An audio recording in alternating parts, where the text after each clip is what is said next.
A spinster at 37, Eleanor had surrendered to society's cruel judgment until one bold man with the power to change it all entered her life. But what made the Duke risk it all for her, and would society ever forgive him for it? Hello, lovely. If Eleanor's journey is already touching your heart, I'd be so grateful if you'd show your support with a like or subscribe. It truly helps me bring you more stories of resilience, romance, and triumph over adversity. And I'd absolutely love to know, where in the world are you watching from? Drop your location in the comments below. I read every single message, and knowing this story is reaching hearts across the globe always brings the biggest smile to my face. Now, let's continue with Eleanor's extraordinary tale. London, May 1851. Rain tapped gently against the windows of Whitmore House as Lady Eleanor Whitmore sat in her favorite armchair, embroidery hoop resting forgotten in her lap. At 37 years of age, with chestnut hair now streaked with silver at her temples, she had long since accepted the label society had placed upon her, spinster. The grand library of Whitmore House was Eleanor's sanctuary. Towering mahogany bookshelves lined the walls from floor to ceiling, filled with volumes collected by generations of Whitmores.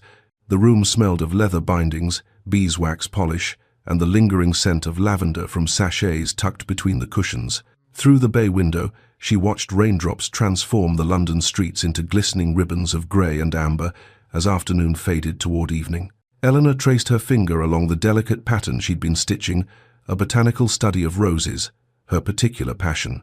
Unlike many ladies who took up embroidery merely to appear accomplished, Eleanor's interest in cultivating rare specimens had become genuine over the years. Her personal garden at the back of the Whitmore property showcased varieties she had nurtured with patient care, each one a small triumph against the passage of time. At her feet, Wellington, her brother's aging spaniel, released a contented sigh and shifted position, his greying muzzle resting on her slipper. In the reading chair across from her, Byron, a rather portly ginger cat, had claimed the seat hours ago and showed no inclination to surrender it. The cat's presence was testament to Eleanor's soft heart. He'd appeared at the kitchen door 2 winters past, half-starved and bedraggled, and she'd nursed him back to robust health despite the cook's protests about vermin. "You're both terribly spoiled," Eleanor murmured affectionately, though neither animal stirred at her voice. She set aside her embroidery and reached for the book on the side table, a treatise on botanical specimens of the British Isles. This was her life now. Quiet afternoons, loyal animals, the peaceful solitude of a well-ordered household. She had made her peace with it, mostly. The library door opened with a soft creak, and Mrs. Davies entered bearing a silver tea tray. The housekeeper had been with the Whitmore family for nearly 2 decades, arriving shortly after. Well, shortly after Eleanor's life had taken its irreversible turn. "I've brought your tea, Lady Eleanor," Mrs. Davies said warmly, setting the tray on the table beside her. "And cook has sent up those lemon biscuits you favor." "How thoughtful," Eleanor replied, genuine affection warming her voice. "Please extend my gratitude to her." Mrs. Davies smiled, her round face crinkling with pleasure. There was no pity in her expression, only the comfortable familiarity of long acquaintance. "Will you be dining with the family this evening, my lady? Or shall I have a tray sent to your rooms?" "I'll join them, thank you." Eleanor poured herself a cup of tea, the familiar ritual soothing. "Has Lord Whitmore returned from Parliament yet?" "Just arrived, my lady. Master Thomas is pestering him about their fishing expedition this weekend." Mrs. Davies chuckled. "That boy has been talking of nothing else for days." As the housekeeper departed, Eleanor sipped her tea and allowed herself a small smile. Her nephew Thomas, at 14, was all boundless energy and earnest enthusiasm. Her niece Charlotte, 16 and on the cusp of womanhood, possessed a romantic nature that both charmed and worried Eleanor.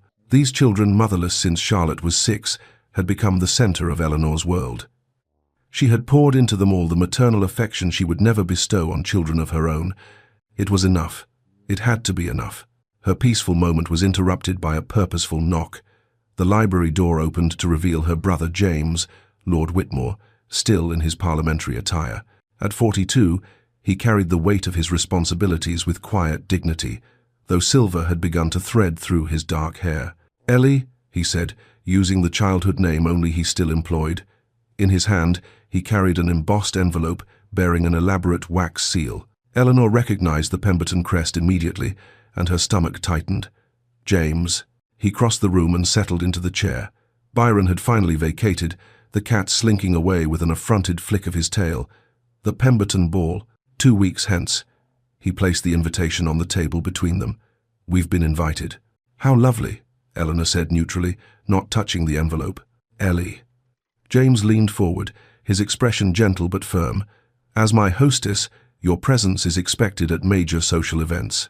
Charlotte's debut season is approaching. We must maintain our social connections." Eleanor set down her teacup with careful precision. "I attended the Ashford musicale last month. A musicale with 50 guests is hardly the same as the Pemberton ball. Half of London will be there." He paused, his voice softening. "You cannot hide forever, sister." "I am not hiding," Eleanor said quietly. "I am simply existing peacefully. There is a difference." "Is there?" James reached across and took her hand. "Ellie, you've done nothing wrong.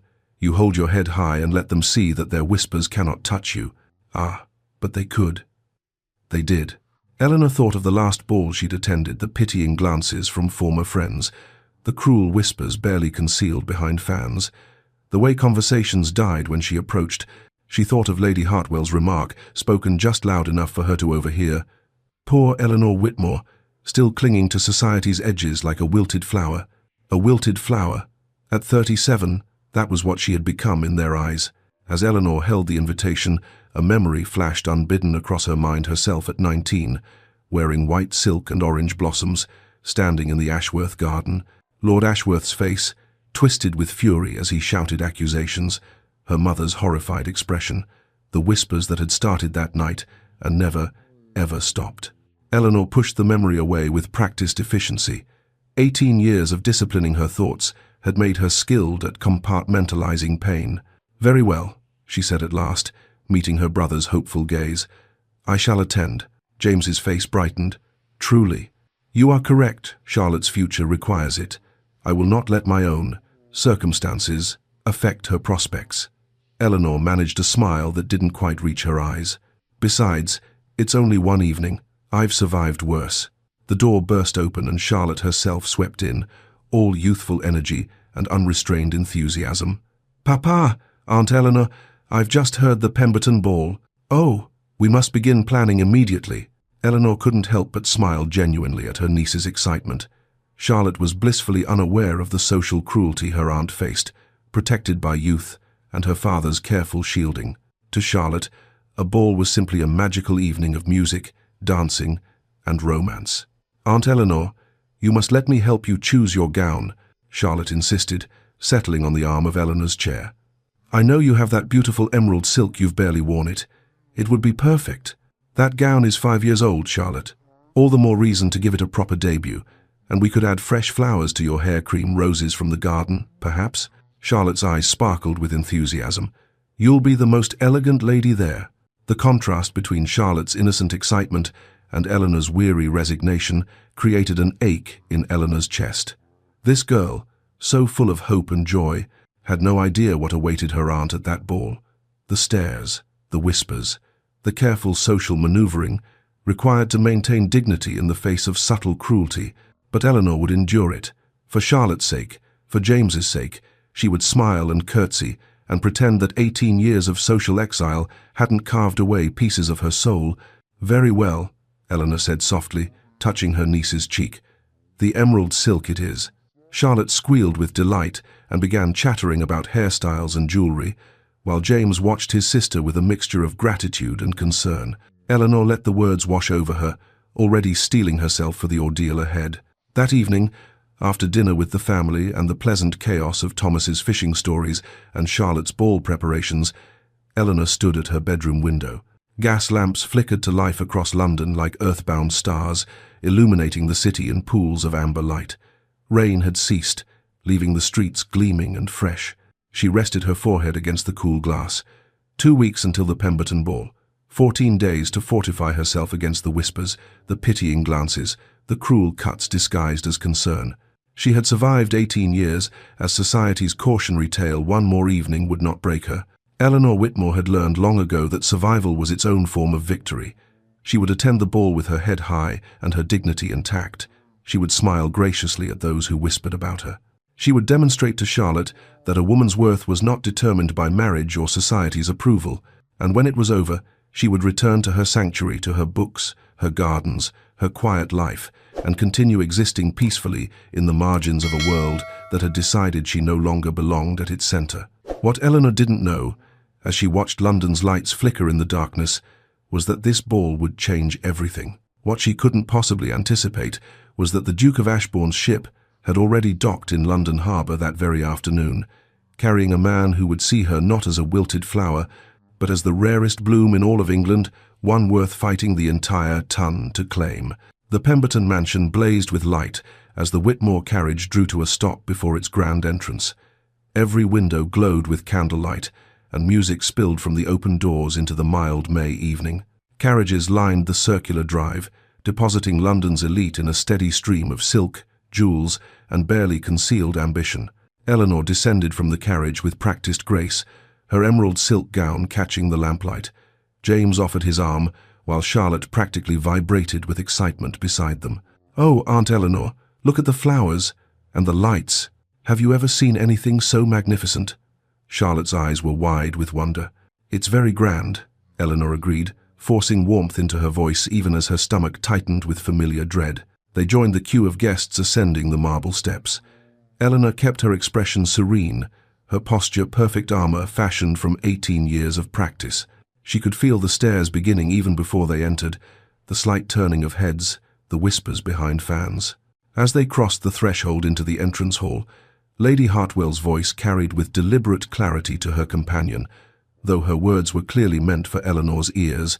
Poor Eleanor Whitmore, still clinging to society's edges like a wilted flower. Someone should tell her it's undignified at her age. Eleanor's fingers tightened imperceptibly on James's arm, but her expression never wavered. She had learned long ago that visible reaction only encouraged such cruelty. "Steady," James murmured, covering her hand with his own. They proceeded into the receiving line where Lady Pemberton, resplendent in purple satin and ostrich feathers, greeted them with the sort of effusive warmth reserved for those she considered socially useful. "Lord Whitmore, how delightful!" Lady Pemberton's smile was wide and brittle as porcelain. "And dear Charlotte, how you've grown. Quite the young lady now." Her gaze slid to Eleanor with notably less enthusiasm. "Lady Eleanor, how pleasant to see you." "Lady Pemberton, you've outdone yourself," Eleanor said smoothly, executing a perfect curtsy. "Your home is exquisite." They moved into the ballroom proper, and Charlotte gasped audibly. The room was indeed spectacular. Crystal chandeliers cast prismatic light across polished floors, banks of hothouse flowers perfumed the air, and an orchestra played from a gilded alcove. Ladies in jewel-toned gowns swirled across the floor in the arms of gentlemen in severe black evening dress. Charlotte was immediately claimed by a group of young ladies her age, leaving Eleanor standing with James at the room's periphery. "Would you like to dance?" James asked gently. "Not just yet. You should circulate. Lord Melbourne is here, and you've been wanting to speak with him about the reform bill." Eleanor manufactured a smile. "I'm perfectly content to observe." James hesitated, clearly torn between duty and concern for his sister. "Go," Eleanor insisted. "I'm fine." She watched him make his way across the room, then endured 30 minutes of polite torture. Former acquaintances approached with false concern, their questions barbed with subtle cruelty. "How brave of you to still attend these events. You must find all these young girls exhausting. Have you considered retiring to the country? I hear it's so peaceful for ladies of a certain age." Eleanor smiled and deflected, smiled and endured, until she felt she might shatter from the effort of maintaining her composure. When the opportunity presented itself, she slipped through the French doors onto the terrace. The cool May air was a blessing against her flushed cheeks. The terrace was mercifully empty, and Eleanor moved to the stone balustrade, gripping it with both hands as she drew in deep, steadying breaths. Through the windows, she could see the ball continuing, young women twirling in their partners' arms, their faces bright with joy and possibility. She wasn't bitter. Truly, she wasn't. She felt no resentment toward those girls with their whole lives spread before them like unwritten pages. But she mourned, quietly and privately, for the girl she had once been. The girl in the white ball gown who had believed in happy endings, who had trusted that truth would prevail, who had never imagined that one terrible night could rewrite the entire trajectory of her existence. Eleanor was so lost in thought that she didn't notice the sudden hush that fell over the ballroom behind her. The music faltered mid-note, conversations died mid-sentence, and a ripple of movement passed through the crowd like wind through wheat. The Duke of Ashbourne had arrived. Alexander Hartfield, Duke of Ashbourne, stood in the ballroom entrance with the unconscious command of a man born to power. At 35, he possessed an austere handsomeness, dark hair, steel-grey eyes, and a strong jaw that suggested both determination and dangerous temper when roused. He was tall, broad-shouldered, and carried himself with the relaxed confidence of someone who had never needed to prove his consequence. He had been absent from London for 3 years, travelling the continent, or so the rumours claimed, though no one knew precisely why he'd left or what had finally drawn him back. Every unmarried woman in the room and most of the married ones turned toward him like flowers seeking the sun. Mothers positioned their daughters with strategic precision. Lady Beatrice Caldwell, acknowledged as the season's reigning beauty, adjusted her décolletage and arranged herself prominently in his line of sight. Eleanor watched the spectacle through the French doors with detached amusement, the marriage mart in full predatory display. She almost pitied the Duke, though he seemed utterly unbothered by the attention, his expression remote and faintly bored. Then his eyes swept across the ballroom and stopped. On her. Eleanor froze, half hidden in the shadows of the terrace. Surely he was looking at something else, someone else. But no, his gaze was locked on hers with an intensity that made her breath catch. Without acknowledging Lady Pemberton's effusive greeting, without so much as a glance at the sea of eager faces turned toward him, Alexander walked directly toward the terrace doors, toward her. Panic fluttered in Eleanor's chest. This made no sense. She began to step away, intending to slip around the corner of the terrace and avoid what was surely about to be an awkward misunderstanding. Lady Eleanor Whitmore, I believe. His voice stopped her deep, cultured, with an unexpected warmth that seemed at odds with his austere appearance. Eleanor turned slowly, her heart hammering. Up close, he was even more imposing, though not in a threatening way. There was intelligence in those grey eyes, and something else she couldn't quite identify. Your Grace. She sank into a curtsy, her mind racing. Had they met before? Surely she would remember. Forgive my presumption, Alexander said, but might I have the honour of an introduction? I am Alexander Hartfield, Duke of Ashbourne. Yes, Your Grace, Lady Eleanor Whitmore. She was grateful, her voice emerged steady, even as confusion clouded her thoughts. Would you honour me with the next waltz, Lady Eleanor? Eleanor's mind went blank. Surely she had misheard. I beg your pardon. A waltz, he repeated, and there was something almost amused in his expression. Would you dance with me? Your Grace, I think, perhaps you meant. She gestured vaguely toward the ballroom full of beautiful young women. I meant exactly what I said. His voice was quiet but firm. Lady Eleanor Whitmore, would you do me the very great honour of dancing with me? For one suspended moment, Eleanor could only stare at him. This had to be some sort of cruel jest, a wager perhaps. Dance with the spinster, make her believe. I have you, he said softly, and extended his arm. The words broke through her paralysis. Eleanor placed her hand on his arm, felt the solid warmth of him beneath the fine fabric of his coat, and allowed him to escort her back into the ballroom. The effect was instantaneous and electric. Every eye in the room fixed on them. Conversations ceased mid-word. Whispers erupted like wildfire, spreading from group to group with the speed of scandal. The Duke of Ashbourne was dancing with Eleanor Whitmore. Eleanor felt the weight of those stares like physical pressure, but Alexander seemed utterly unbothered. He led her onto the floor as the orchestra, recovering from their shock, struck up a waltz. His hand settled at her waist, his other hand clasping hers with gentle firmness, and they began to move. Eleanor had been an accomplished dancer in her youth, and some skills, it seemed, did not fade with time and disuse. Her body remembered the steps, the rhythm, even as her mind struggled to comprehend what was happening. You dance beautifully, Alexander said. Thank you, Your Grace. The formal response was automatic. Tell me, Lady Eleanor, what occupies your time? What are your interests? The question was so unexpected, so genuinely curious, that Eleanor answered truthfully, I manage my brother's household. I've developed quite a passion for cultivating roses. I have a small garden where I've successfully hybridized several varieties. And I tutor my nephew in botany and literature when his regular instructors despair of keeping his attention. Alexander's expression warmed with what appeared to be genuine interest. Hybrid roses? That requires considerable knowledge and patience. Which varieties have you been working with? And just like that, they were conversing, truly conversing, about grafting techniques and soil composition and the challenges of developing disease-resistant specimens. Eleanor found herself speaking with an animation she rarely displayed in public, and Alexander listened with focused attention, asking intelligent questions that demonstrated actual understanding of the subject.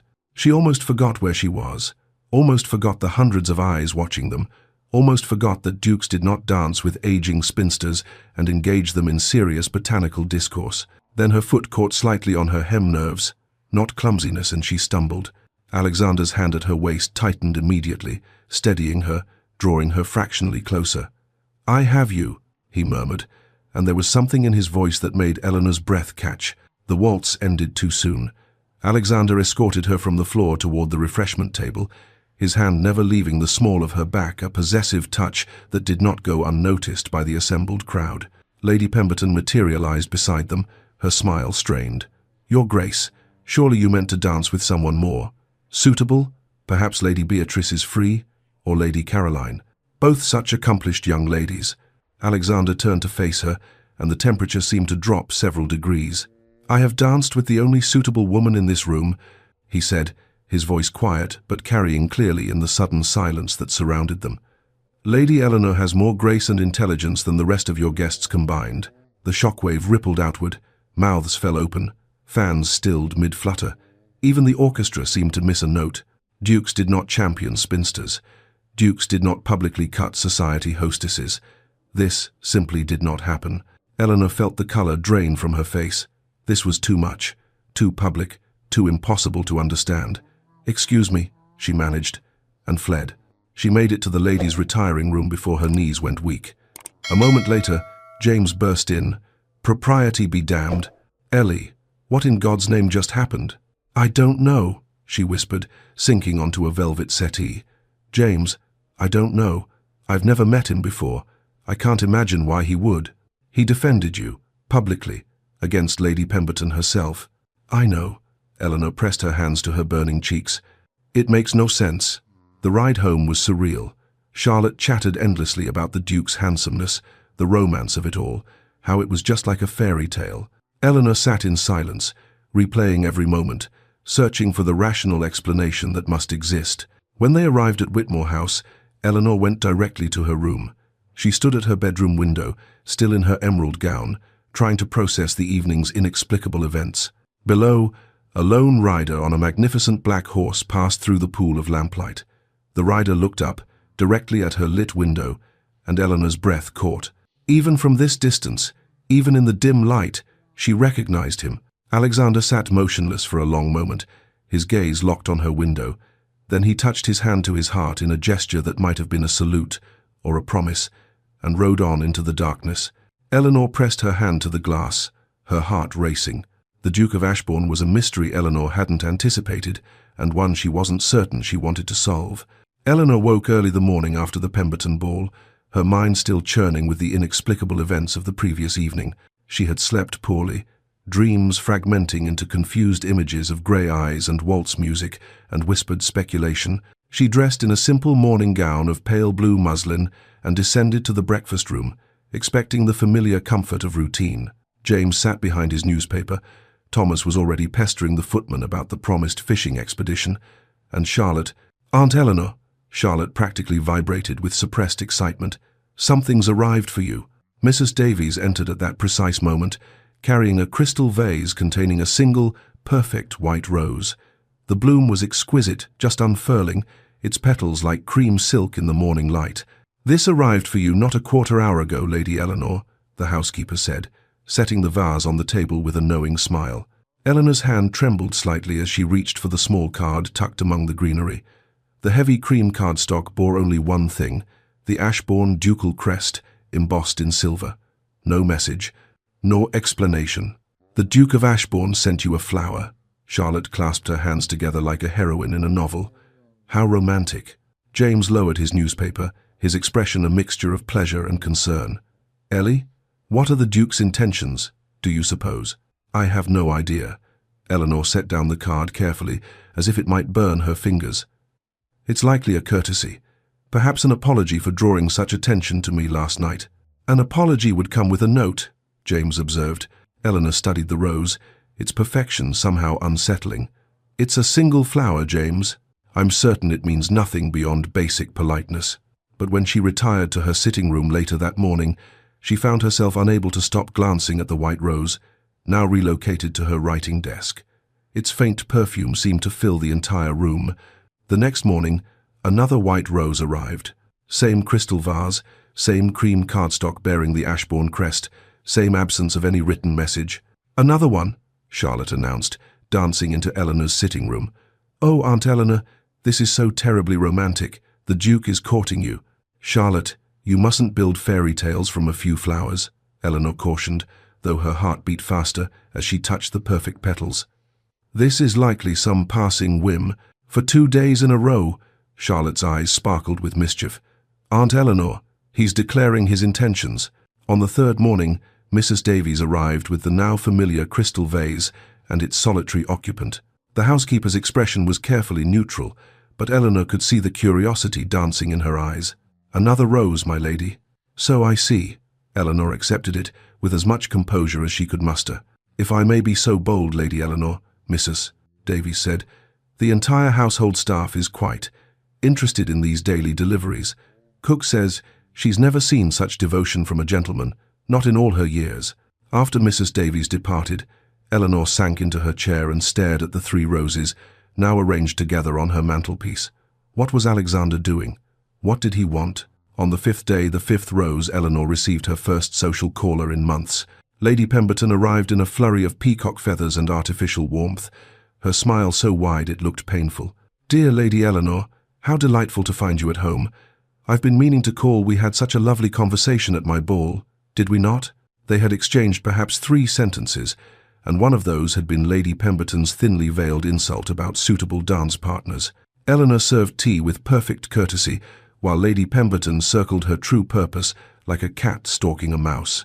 "The Duke of Ashbourne," Lady Pemberton finally said, abandoning subtlety. "Such a distinguished gentleman. I understand he's been corresponding with you?" "He sent flowers," Eleanor said carefully. "We have not corresponded." "But surely you have some prior connection? Some shared history?" "None whatsoever. I had never met His Grace before your ball." Lady Pemberton's eyes gleamed with frustrated curiosity. "How extraordinary. One wonders what could have inspired such marked attention." "I wonder the same thing, Lady Pemberton." After her guest departed, no more enlightened than when she'd arrived, Eleanor stood at her window and watched the woman's carriage roll away. So it had begun. The speculation, the gossip, the relentless curiosity of society. "They're saying he's courting you," Charlotte announced that evening at dinner, having apparently been listening to the servants' gossip. "All of London is talking about the Duke's white roses." "Charlotte, that's enough," James said gently, but Charlotte was not to be silenced. "It's the most romantic thing I've ever heard.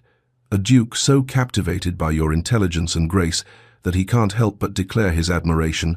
"Charlotte," Eleanor set down her fork, "listen to me carefully. Men like the Duke of Ashbourne do not court women like me.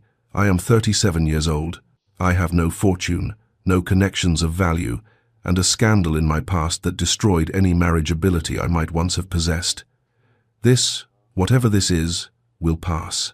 Even as she said the words, a small, traitorous hope unfurled in her chest. Dangerous, unwelcome, but undeniably there. The gossip spread like wildfire through London's drawing rooms. The Duke of Ashbourne was fixated on Eleanor Whitmore. But why? The theories multiplied daily. Perhaps the Duke had known her late father, but Eleanor confirmed they had never met.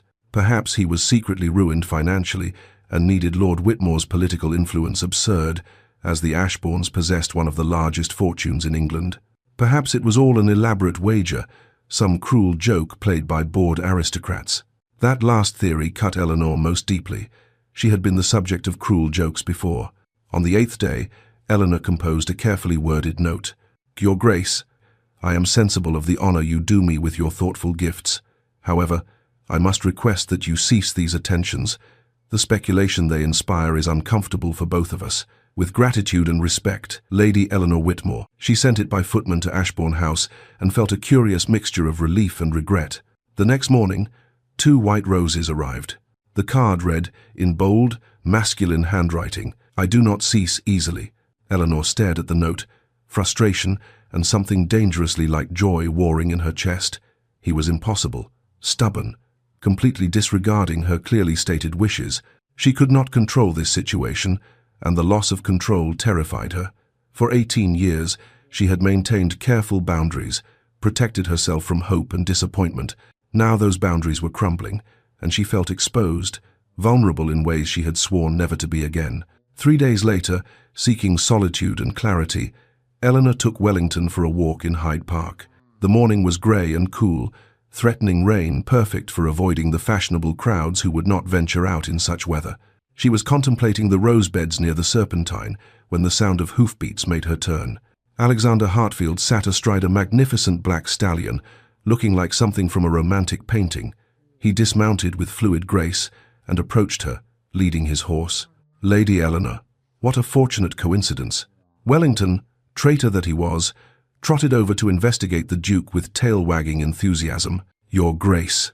Eleanor's heart hammered, but she kept her voice steady. I received your note. And I received yours. He smiled slightly. I thought my response was clear. It was. Eleanor drew a breath, decided on directness. Your Grace, Alexander, why are you doing this? The flowers, the attention, last night's public defense of me at the Pemberton ball. What do you want from me? He was quiet for a moment, his grey eyes studying her face. I want to know you, he said finally. I have spent 3 years travelling the world. Paris, Rome, Vienna, Constantinople. I've met diplomats and artists, scholars and soldiers, and in one evening, at a tedious ball I attended only out of obligation, you intrigued me more than anyone I've encountered in all my travels. Eleanor shook her head. I don't believe you. I'm too old, too tainted by scandal.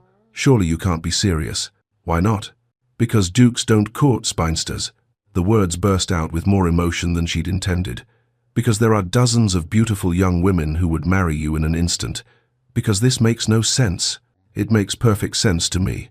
Alexander took a step closer, his voice gentle. I saw you on that terrace, alone but not lonely, resigned but not defeated. You stood there with such quiet dignity, such grace in the face of casual cruelty. I recognized a kindred spirit. A kindred spirit? Eleanor's voice was barely a whisper. I fled London 3 years ago, Alexander said quietly, because I could no longer bear the suffocating expectations, the pressure to marry strategically, the endless parade of debutantes who saw only my title and fortune, shallow conversations about nothing of consequence, women who would tell me whatever they thought I wanted to hear. He paused. And then I met you. You, who spoke passionately about hybrid roses and soil composition. You, who clearly didn't want my attention and said so. You, who have survived something that would have broken others and emerged with your dignity intact. Eleanor's throat tightened. She wanted desperately to believe him, but fear held her back. You don't know what you're saying. I was once society's darling, Your Grace, and then scandal destroyed everything. I am not the woman you imagine me to be. I am not interested in society's opinion, Alexander said firmly. I'm interested in yours, in who you are, not who they say you were.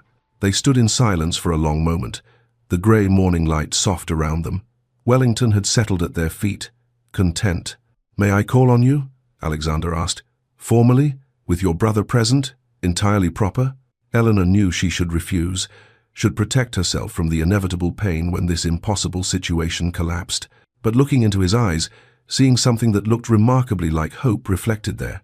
Yes, she whispered, you may call. His smile transformed his austere features into something approaching beautiful. Across London, in an elegantly appointed bedroom in Mayfair, Lady Beatrice Caldwell sat at her dressing table and read the society pages with mounting fury. The Duke of Ashbourne continues his unprecedented courtship of Lady Eleanor Whitmore, sending daily tokens of his esteem. Beatrice crumpled the paper in her fist. This was impossible, intolerable. She was the acknowledged beauty of the season, destined to be a duchess. And Alexander was wasting his attention on a washed-up spinster with a sordid past? She would not allow it. Molly, she called to her lady's maid, I need you to run an errand, a discreet errand. The maid appeared, curious and cautious. Yes, my lady? Beatrice smoothed the news sheet, her mind already racing through possibilities. Eleanor Whitmore had survived one scandal, but could she survive two? "I need you to find someone for me," Beatrice said slowly. "Someone who can forge handwriting. Someone very, very good at it. Because if the Duke of Ashbourne wouldn't choose her willingly, Beatrice would ensure that Eleanor Whitmore was eliminated as competition." The pattern established itself with surprising ease over the following weeks. 3 times each week, precisely at the proper calling hours, the Duke of Ashbourne's carriage would draw up before Whitmore House. Alexander would be announced, admitted to the drawing room where James sat as chaperone, and for the next hour, Eleanor would discover what it meant to be courted by a man of intelligence and genuine interest. Their first formal call had been stilted, both of them conscious of James's presence and the weight of expectation. But by the second visit, they had fallen into conversation about a book Eleanor had mentioned, a treatise on Gothic architecture Alexander had read during his time in France. "The flying buttresses at Notre Dame are extraordinary," Alexander said, leaning forward in his chair with an enthusiasm that softened his austere features. "The way they distribute the weight of the roof while creating those soaring interior spaces, it's engineering as artistry." "I've only seen illustrations," Eleanor admitted, "but the concept fascinates me, using external support to create internal freedom. There's almost a philosophical dimension to it." Alexander's eyes lit up. "Precisely. The constraints that enable liberation. Not so different from the structure a garden framework provides for roses to climb, perhaps." And they were off, drawing connections between architecture and botany, form and function, the ways humans imposed order on the natural world while simultaneously celebrating its beauty. James, reading his newspaper in the corner, hid a smile. His sister was arguing passionately about the aesthetic merits of different arch styles, her face animated in a way he hadn't seen in years. By the third week, their conversations ranged across topics Eleanor had never discussed with anyone outside her family. They debated the reform bill currently before Parliament, Eleanor surprising Alexander with her nuanced understanding of the political considerations at play. "You're better informed than half the lords I sit with," Alexander said with genuine admiration. "I read the papers thoroughly," Eleanor replied, "and James discusses his work at dinner. One develops opinions. One develops intelligent, well-reasoned opinions," Alexander corrected. "There's a difference." It was so unlike his interactions with debutantes, who simpered and agreed with everything he said, or offered rehearsed opinions clearly fed to them by ambitious mothers. Eleanor challenged him, questioned his assumptions, forced him to defend his positions. It was exhilarating. When Alexander began insisting on public walks in Hyde Park, Eleanor was less enthusiastic. "Your Grace Alexander, people will talk," she protested. "Let them talk," he said mildly, offering his arm. "I'm not ashamed to be seen with you. Why should you be ashamed to be seen with me?" The first promenade was an exercise in endurance. They walked the fashionable path along the Serpentine, while every passing acquaintance stared. Some nodded politely, others whispered behind their hands. A group of society matrons, including Lady Hartwell, deliberately turned their backs as Eleanor and Alexander approached. Alexander stopped walking. "Lady Hartwell," he said, his voice carrying clearly across the path. "How unfortunate that your eyesight seems to be failing. You appeared not to notice, Lady Eleanor." Lady Hartwell turned, her face flushing. "Your Grace, I shall have to inform the Ladies' Charitable Committee that I'm withdrawing my family's annual patronage," Alexander continued pleasantly. "I cannot support organizations led by women who lack basic courtesy. The Ashbourne patronage was worth several £1,000s annually." Lady Hartwell's face went white. "Your Grace, surely there's no need." "There's every need," Alexander said coldly. "Good day, madam." He guided Eleanor away, his hand firm at her elbow. She was trembling. "You didn't have to do that," she whispered. "Yes, I did." His voice was gentle now. "Eleanor, I will not stand by while people treat you with cruelty. You deserve better." "I'm used to it," she said quietly. "I've learned to endure." "You shouldn't have to endure." He stopped, turned to face her. "You should be celebrated, honored, treated with the respect you've earned through your grace and strength." Eleanor's eyes filled with tears she refused to let fall. No one had fought for her like this in 18 years. As the courtship progressed, Alexander began to notice small things. The way Eleanor took her tea weak, with honey but no cream. How she favored her left ankle slightly on rainy days, an old injury she dismissed when he asked. Her habit of tucking her hair behind her ear when she was concentrating deeply on something. The way Byron the cat would materialize whenever she sat down, claiming her lap with proprietary insistence. He noticed everything because he couldn't stop watching her, couldn't stop wanting to know every detail, every quirk, every piece of the puzzle that was Eleanor Whitmore. "I would very much like to see your rose garden," he said one afternoon. "You speak of it so often, I'm curious to see the results of your work." Eleanor's face brightened with pleasure. "Truly, it's nothing grand, but I am rather proud of what I've accomplished." She led him through the house to the back garden, James trailing behind with an indulgent smile. The garden was indeed modest compared to the great estates Alexander had visited, but it was exquisitely maintained. Roses in various stages of bloom clustered along trellises and filled carefully tended beds. "This is my greatest success," Eleanor said, stopping before a bush covered in blooms of the most delicate blush pink. A hybrid between the Alba and the damask rose. It took 4 years to develop a stable variety, but look, the petals have the Alba's pure color, but the damask's rich fragrance. She cupped a bloom gently, inhaling its scent, and her face transformed with pure joy. Alexander watched her explain the grafting technique she'd used, the careful selection of parent plants, the patience required to nurture each experimental cutting. She spoke with the passion of a true scholar, her intelligence and dedication evident in every word. And he realized, standing in that modest garden watching her face illuminate with enthusiasm, that he was falling in love with her. Not falling, had fallen, thus lost entirely. The realization should have terrified him. Instead, it felt like the most natural thing in the world. Charlotte's debut ball loomed on the calendar, and Eleanor grew increasingly anxious. "I worry that my presence will overshadow her evening," she confessed to Alexander during one of his calls. "The whispers, the speculation about us, Charlotte should be the center of attention, not the subject of gossip by association." "Then we ensure she receives the attention she deserves," Alexander said firmly. "Eleanor, I would like to offer Ashbourne House as the venue for Charlotte's debut." Eleanor's eyes widened. "Your Grace, that's far too generous." "It's practical," he corrected. "Ashbourne House is one of London's finest venues. A debut ball there would guarantee attendance from the highest echelons of society and establish Charlotte's status from the outset. More importantly, it would demonstrate my support for your family, publicly." James, who had been listening from his chair, set down his newspaper. "Your Grace, we could not possibly impose. It's not an imposition, it's a privilege." Alexander met James's eyes steadily. "I care deeply for your sister, Lord Whitmore. Supporting your daughter is both my honor and my pleasure." James studied the Duke for a long moment, then nodded slowly. "Then we accept, with gratitude. And perhaps, Your Grace, you might call me James." "Alexander," the Duke replied with a slight smile. The two men understood each other. Permission had been granted, blessing bestowed. The courtship could continue with the family's full support. A week later, Alexander invited Eleanor to the opera, a public evening event that would be noticed and remarked upon by all of society. Eleanor spent an entire afternoon selecting her dress with Charlotte's enthusiastic assistance. They chose midnight blue silk, a new gown purchased specifically for the occasion. The color brought out the hazel of Eleanor's eyes and complemented her complexion beautifully. She wore her mother's sapphire earrings, a bittersweet choice that Charlotte noticed. "They look beautiful on you, Aunt Eleanor," the girl said softly. "Your grandmother would have approved of this gown, I think," Eleanor replied, touching the earrings gently. "If not of much else in my life." At the opera house, Alexander was attentive without being ostentatious. He kept his hand at the small of her back as they navigated the crowded lobby, a possessive touch that did not go unnoticed.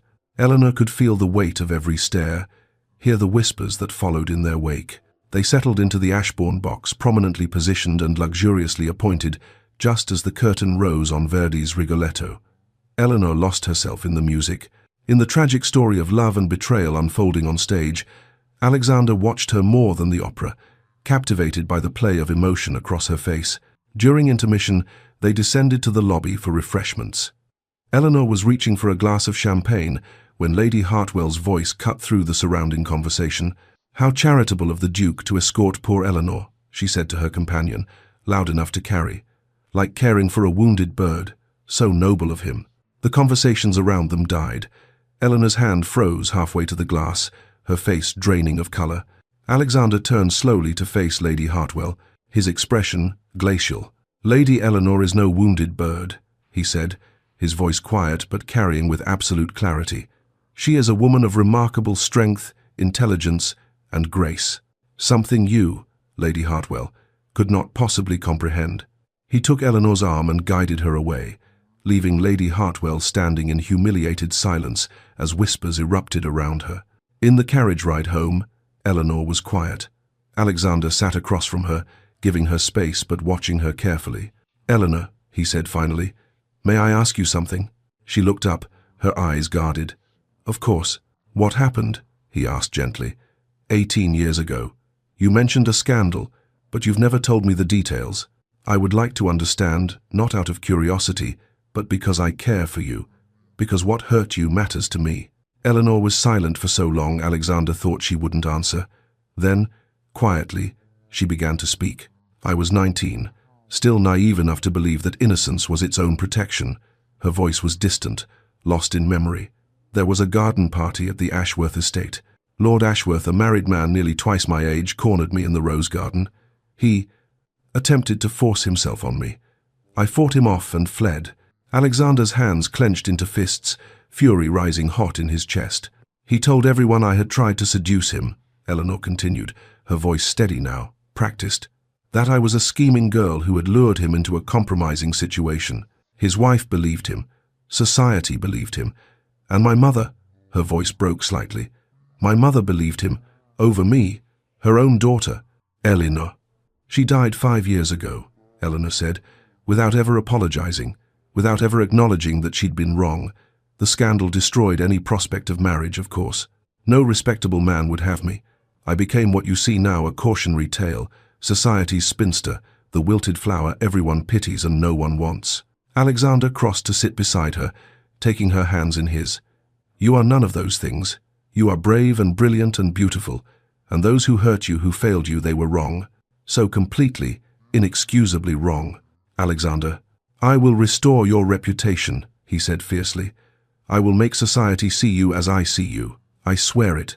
Eleanor shook her head, tears sliding down her cheeks. "You can't fight 18 years of whispers. You'll only damage your own standing." "I don't care about my standing," he said. "I care about you." They arrived at Whitmore House too soon. Alexander helped Eleanor from the carriage and escorted her to the door. They lingered in the lamplight, neither wanting the evening to end. Alexander reached up, gently tucking a strand of hair behind Eleanor's ear. His hand lingered at her jaw, his thumb brushing her cheek. Eleanor's breath caught, her eyes locked on his. He leaned closer, and she could feel the warmth of him, smell the subtle scent of his cologne. The door opened. James stood in the doorway, backlit by the entrance hall. "Eleanor? Is everything all right?" Alexander stepped back immediately, the spell broken. "Lord Whitmore, I was just seeing your sister safely home." "Of course. Thank you, Your Grace." James's eyes twinkled with knowing amusement. "Eleanor, you should come in. It's getting late." Eleanor touched her cheek where Alexander's hand had rested, murmured good night, and fled inside. In her room, she stood before her mirror and pressed her fingers to her jaw, still feeling the ghost of his touch. She was falling in love, had fallen in love, and the terror of it was overwhelming. Because love meant vulnerability, meant risking the kind of pain she'd sworn never to endure again. But oh, what if this time was different? What if Alexander truly meant everything he said? Across London, in a dim tavern near the docks, Lady Beatrice Caldwell sat across from a man whose weathered hands marked him as a skilled craftsman. "Can you do it?" she asked, sliding a sample of Eleanor's handwriting across the scarred table, a document stolen from a charitable committee Eleanor had briefly served on years ago. The forger studied the writing carefully, his eyes sharp despite the poor light. "Aye, a clean hand, well-educated. I can match it. And the paper, the ink, everything must be authentic. I know my business, milady." He named his price. Beatrice didn't flinch. She counted out the coins and added more. "I need 6 letters. Correspondence between this woman and the late Duke of Ashbourne, the current Duke's uncle. They must suggest an intimate relationship, an ongoing affair. Shouldn't be difficult." The forger pocketed the coins. "When do you need them?" "1 week," Beatrice said. "They must be ready in 1 week." The timing was perfect. Charlotte Whitmore's debut ball was scheduled for 8 days hence, to be held at Ashbourne House itself. The letters would surface just before the ball, too late for Eleanor to mount any defense, too public for the scandal to be contained. Beatrice smiled into her wineglass as the forger departed with his commission. In 1 week, Eleanor Whitmore would be ruined beyond even the Duke's ability to save her. Alexander would see the spinster for what she truly was, a desperate, grasping woman who had pursued his family before. And when Eleanor was destroyed, Alexander would finally turn to where he belonged, to Beatrice, beautiful and young and unsullied by scandal. Everything was falling into place. Ashbourne House had been transformed into a fairyland. Eleanor walked through the grand ballroom 3 days before Charlotte's debut, marveling at the changes. Crystal chandeliers had been polished until they sparkled like captured starlight. The floors gleamed like mirrors. Hothouse flowers filled every alcove, their perfume sweet and heady in the air, and everywhere were white roses. They cascaded from garlands along the walls, filled enormous vases on every table, twined through the balustrade of the musicians' gallery.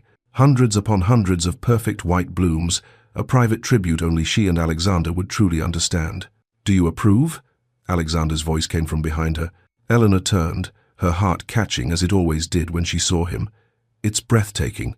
Charlotte will be overwhelmed." "I didn't do it for Charlotte." He crossed to her, taking her hand in his. They were alone. James had stepped away to confer with the wine steward. "Eleanor, after the ball, I intend to speak to your brother, formally." Her breath stopped. "Alexander, my intentions are marriage," he said quietly, his grey eyes intense on hers. "I'm going to ask for your hand. I wanted you to know, to prepare yourself for the question I'll pose." Eleanor's eyes filled with tears. "You're certain? Even with everything in my past?" "Especially because of everything in your past," he said fiercely. "You've survived what would have destroyed others. You're brave and brilliant, and everything I never dared hope to find. Eleanor Whitmore, I love you." The words hung in the air between them, precious and terrifying. "I love you too," she whispered. "I'm terrified of how much I love you." He smiled, lifting her hand to kiss her knuckles. "Then be terrified together with me. Say yes when I ask." Eleanor laughed, a sound caught between joy and tears. She was happier than she'd been in 18 years, and that happiness terrified her more than anything else, because happiness had always been snatched away just when she dared to reach for it. "Don't look so frightened," Alexander murmured. "This time will be different, I promise you." If only she could believe that promises held any power against fate. The morning of Charlotte's debut ball dawned bright and clear, a perfect May day. Eleanor woke early, her mind already cataloguing the 1,000 details that still needed attention. Flowers to be checked, place cards to be verified, the supper menu to be confirmed one final time. She was reviewing the guest list in the morning room when the butler appeared, his face grave. "Lady Eleanor, Lord Whitmore has just arrived. He asks that you attend him in the study immediately." Something in the man's tone made Eleanor's stomach drop. She set aside the guest list with hands that had begun to tremble and followed him to James's study. Her brother stood at the window, his back to the door. In his hands, he clutched a sheaf of papers. "James, what's happened?" He turned, and Eleanor's breath caught at the devastation in his face. Without a word, he held out the papers. They were letters, 6 of them, written in a hand that looked remarkably, horrifyingly like her own. "My darling Duke, last night's stolen hours in your arms were heaven itself. How cruel that we must hide this love, that society's constraints keep us apart. But I would endure any scandal, any disgrace, for one more taste of your kiss." Eleanor's vision blurred. The words swam before her eyes, intimate and explicit, describing an affair that had never existed with a man she'd barely known. "These are addressed to your late uncle," James said, his voice hoarse. "To the late Duke of Ashbourne. They're dated over a 5-year period, ending just before his death." "I didn't write these." Eleanor's voice emerged as a whisper.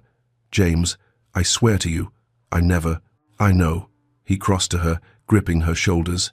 "I know you didn't. But Ellie, they arrived at my club this morning. By noon, copies had been delivered to every major household in London. The scandal sheets will have them by evening." Eleanor sank into a chair, the letters falling from nerveless fingers. This couldn't be happening. Not now. Not when she'd finally dared to hope. "I met the late Duke perhaps 3 times, she said numbly. "Always at public functions, always in full view of dozens of witnesses. This is a fabrication, a forgery. I believe you, but society won't." James knelt before her chair. "The handwriting is nearly perfect, Ellie. Whoever did this was very, very skilled. And the timing, the ball. Eleanor's eyes widened with horror. Charlotte's debut is tonight. We could cancel. No. Eleanor stood abruptly, her mind racing despite the shock. If we cancel, Charlotte's reputation is ruined before she's even debuted. Society will assume we're fleeing in disgrace, that the letters prove my guilt. But if we proceed, I leave. The words came with terrible clarity. I'll retreat to the country estate tonight. You and Charlotte will attend the ball. You'll make my excuses illness, perhaps, and you'll weather this as best you can. Ellie, I won't let you run. I'm not running. I'm protecting Charlotte. Eleanor's voice hardened with determination. This scandal, this lie will not destroy her future. I won't allow it. She walked to the door, then paused. Have the servants begin packing my trunks. I'll leave after dark, before the ball begins. In her room, Eleanor moved through the motions of preparation mechanically. She directed which gowns to pack, which books, which personal items. The maid worked silently, tears streaming down her face. But Eleanor found she couldn't cry. The shock had numbed her too completely. This was a nightmare, a carefully orchestrated destruction. But who hated her enough to do this? Who had access to her handwriting, the skill to forge it so perfectly? The questions circled endlessly, unanswerable. At Ashbourne House, Alexander stood in the ballroom, overseeing the final preparations, when his secretary appeared, his face ashen. Your Grace, I'm sorry to interrupt, but you need to see this immediately. The scandal sheet was still damp from the press. Alexander read the headline and felt the world tilt beneath his feet. Shocking letters reveal Lady E. W. his intimate affair with late Duke. He scanned the excerpts printed below, fury rising hot and fierce in his chest. This was a lie, an obvious, malicious lie. His uncle had been devoted to his wife until her death. The man had spoken of little else in his final years but his grief at losing her. The idea that he'd conducted an affair with Eleanor or anyone was absurd. Summon my solicitor, Alexander snapped, and find me the best handwriting expert in London. I want them here within the hour. Your Grace, the ball. Damn the ball! Alexander crumpled the scandal sheet in his fist. Someone has deliberately fabricated evidence to destroy Lady Eleanor's reputation. I will not allow it. His man of affairs arrived first, followed quickly by the solicitor and a gentleman who specialized in document authentication. Alexander spread the letters across his desk. Copies had been delivered to Ashbourne House as well, and watched the expert examine them with a magnifying glass. Well? Alexander demanded. Masterful work, the expert said slowly. The hand is nearly perfect, but there are inconsistencies.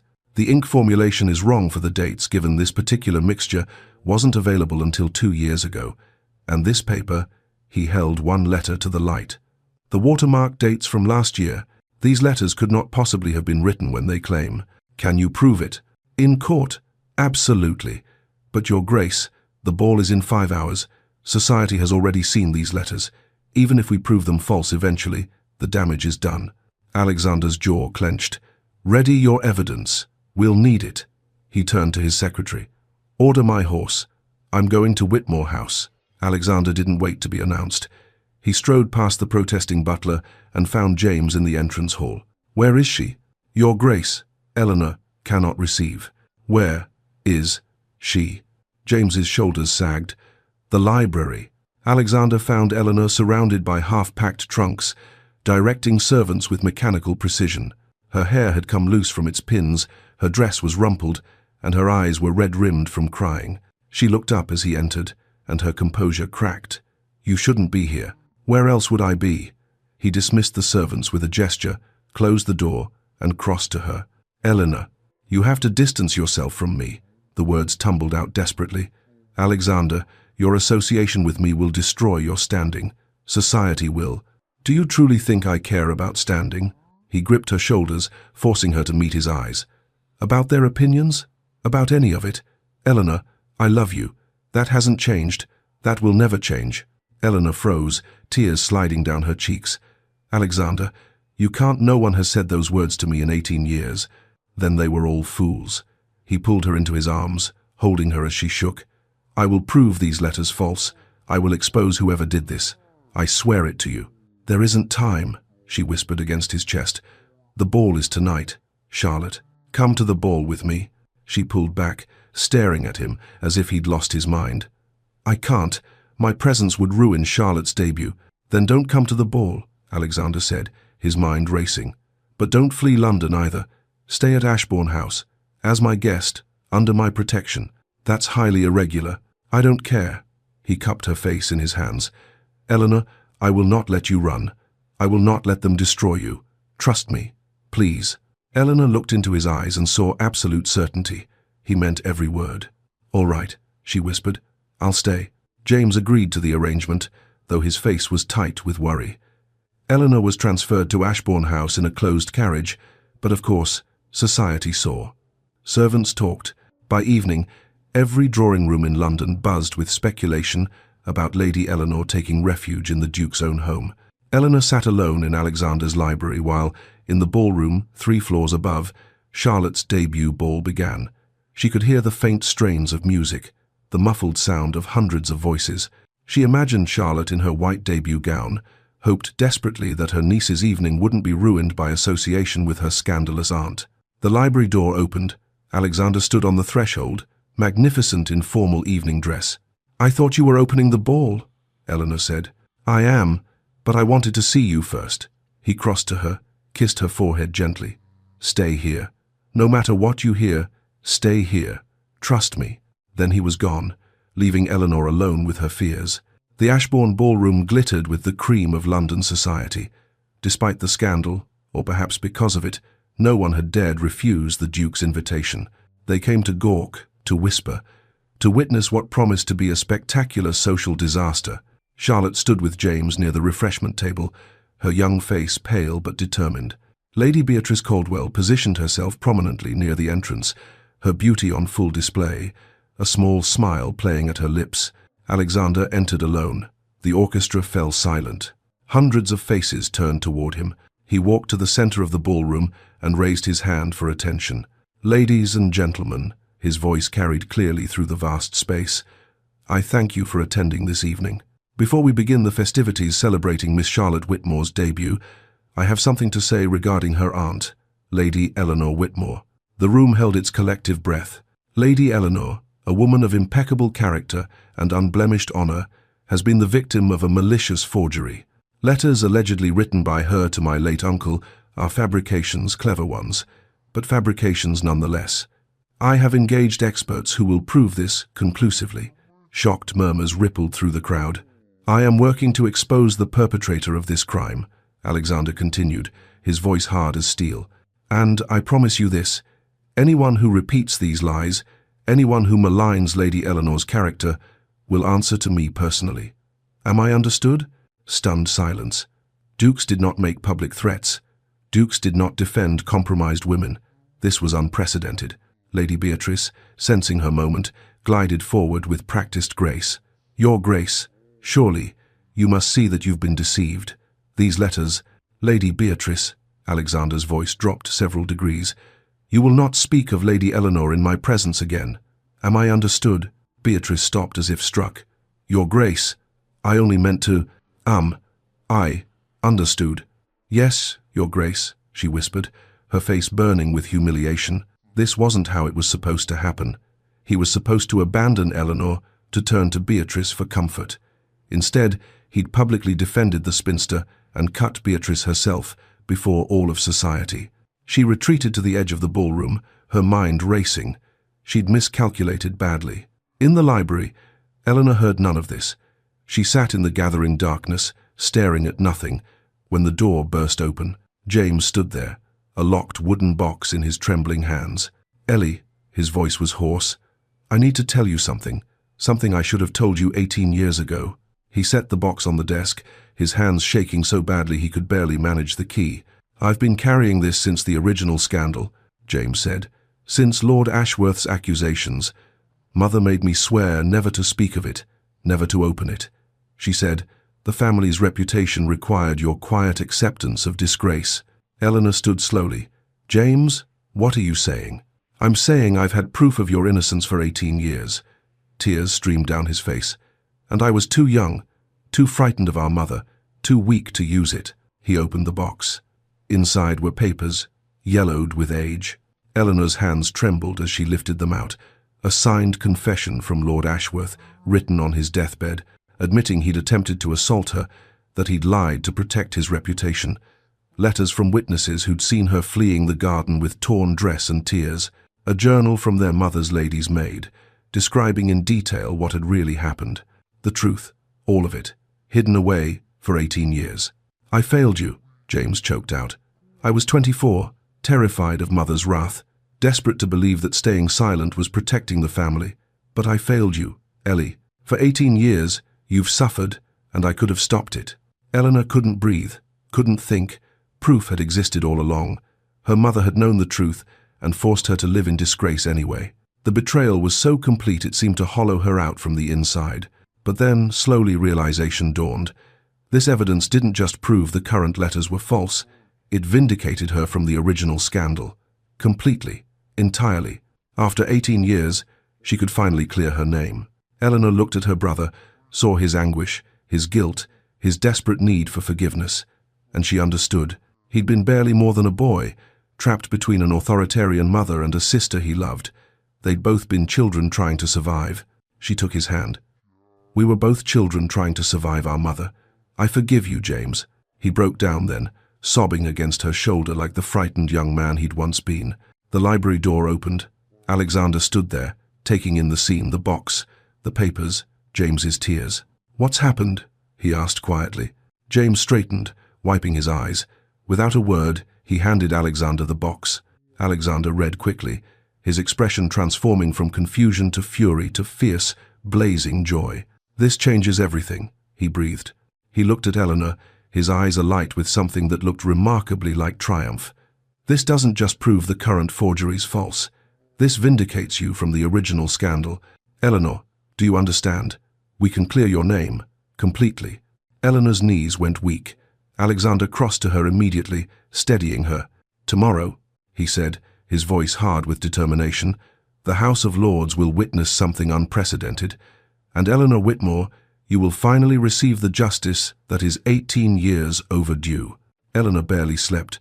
She lay in the guest chamber at Ashbourne House, staring at the canopy above her bed as Alexander's plan ran through her mind in endless loops. A formal hearing before the House of Lords, public presentation of evidence, and then most terrifying of all, a public proposal of marriage.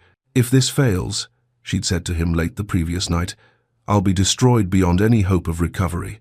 And your reputation, Alexander, your standing, will be perfectly intact," he'd said firmly, taking her hands in his.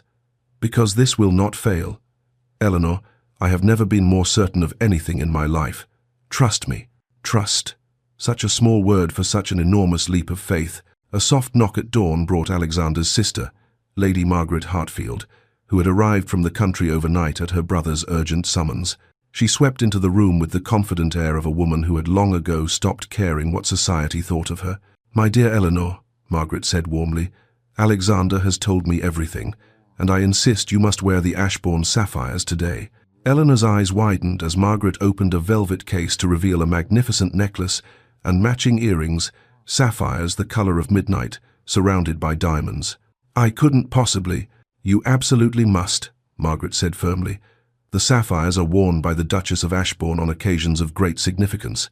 When Alexander presents you before the Lords, society must see that he has already claimed you as his own. The jewels are a public declaration." Eleanor's hands trembled as Margaret fastened the heavy necklace around her throat. In the mirror, she looked like someone else entirely regal, important, worthy of a duke's devotion, if only she could believe it. The House of Lords chamber was packed to capacity. Every peer in London had received Alexander's summons, invoking the ancient right of a duke to call an emergency session on matters of honor. The public gallery was filled with selected members of society, those whose opinions shaped London's social landscape. Eleanor entered the gallery between James and Margaret, her heart hammering so violently she thought it might break free of her chest. Every eye in the chamber tracked her movement. The Ashbourne sapphires glittered at her throat, unmistakable in their significance. Whispers rippled through the assembled crowd like wind through wheat. "What is the Duke planning? Why is she wearing the Ashbourne sapphires? This is unprecedented." Eleanor took her seat, gripping the railing so tightly her knuckles went white. 3 rows behind her, she glimpsed Lady Beatrice Caldwell, sitting with a small, satisfied smile on her perfect face.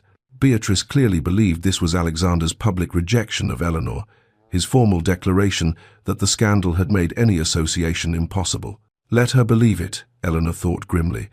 Let her enjoy these last moments. Below, on the floor of the Lords, Alexander stood. He wore formal parliamentary robes, his dark hair swept back, his expression austere and commanding. He looked every inch the powerful duke he was. "My lords," his voice carried clearly through the ancient chamber, "I invoke my right to address this assembly on a matter of honor concerning Lady Eleanor Whitmore." He gestured, and a servant brought forward the forged letters, displayed them for all to see. These documents have circulated through London, claiming to be correspondence between Lady Eleanor and my late uncle, the previous Duke of Ashbourne. They suggest an intimate relationship spanning 5 years. Murmurs of disapproval rippled through the chamber. Several lords shook their heads, their expressions condemning. "I am here today," Alexander continued, "to prove these letters are forgeries and to address a graver injustice committed against Lady Eleanor 18 years ago." Eleanor's breath caught. She'd known he would defend her from the current scandal, but she hadn't realized he planned to resurrect the original accusations publicly, to expose everything. "I call my first witness," Alexander said, "Mr. Thomas Pembroke, expert in document authentication."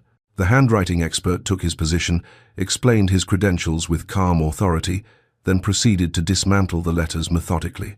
"The ink formulation is inconsistent with the dates given," he testified. "This particular mixture was not available until 2 years ago. The paper bears a watermark from a manufacturer who only began operations last year. These letters could not possibly have been written when they claim."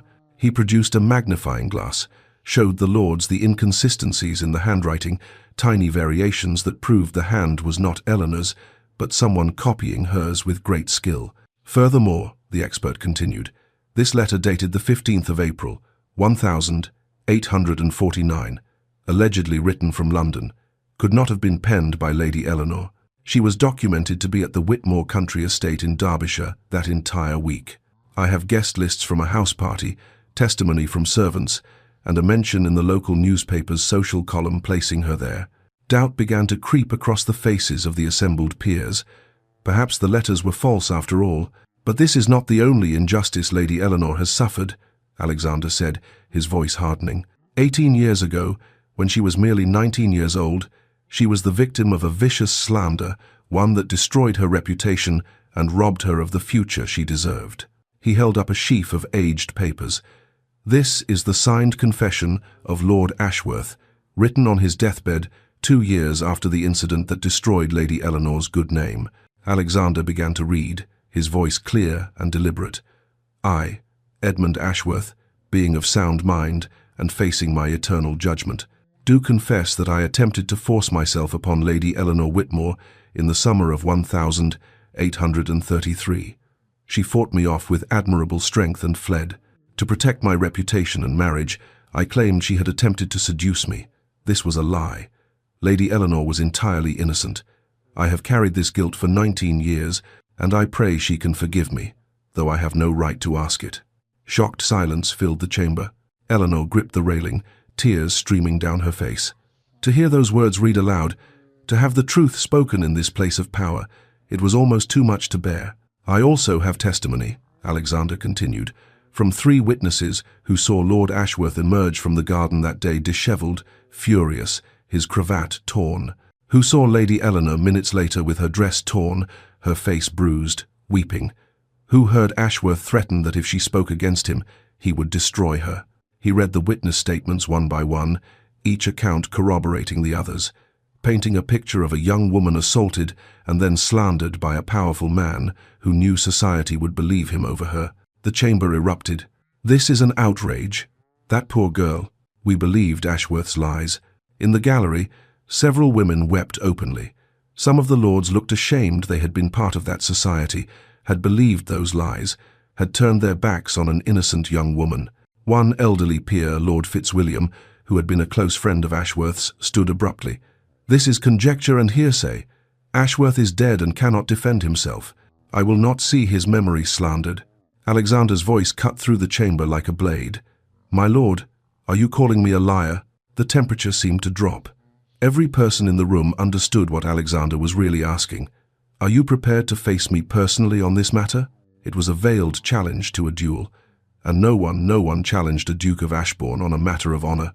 Lord Fitzwilliam's face went white. He sat down abruptly. "No, Your Grace, I meant no offense." "Then let there be no further dispute," Alexander said coldly.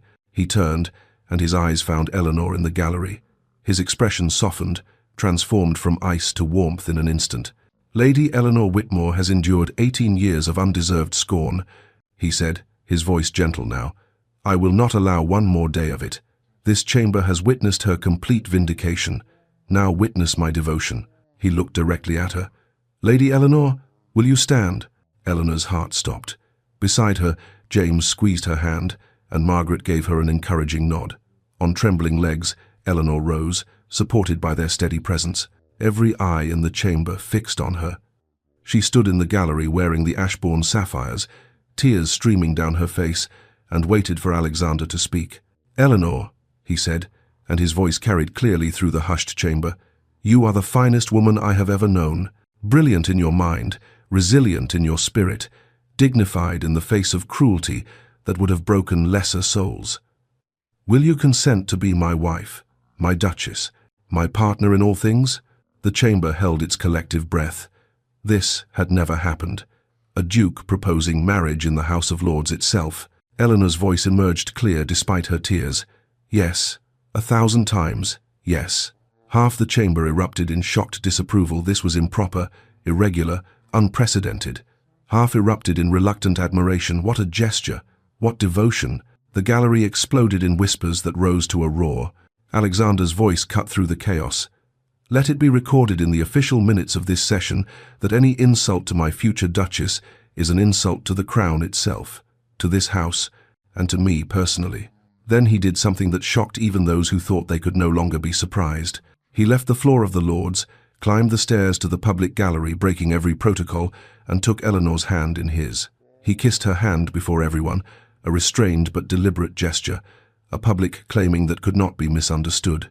The Duke of Ashbourne and his vindicated bride to be stood together as equals, while London's entire power structure watched in stunned silence. "Your Grace," one of Alexander's men appeared at his elbow.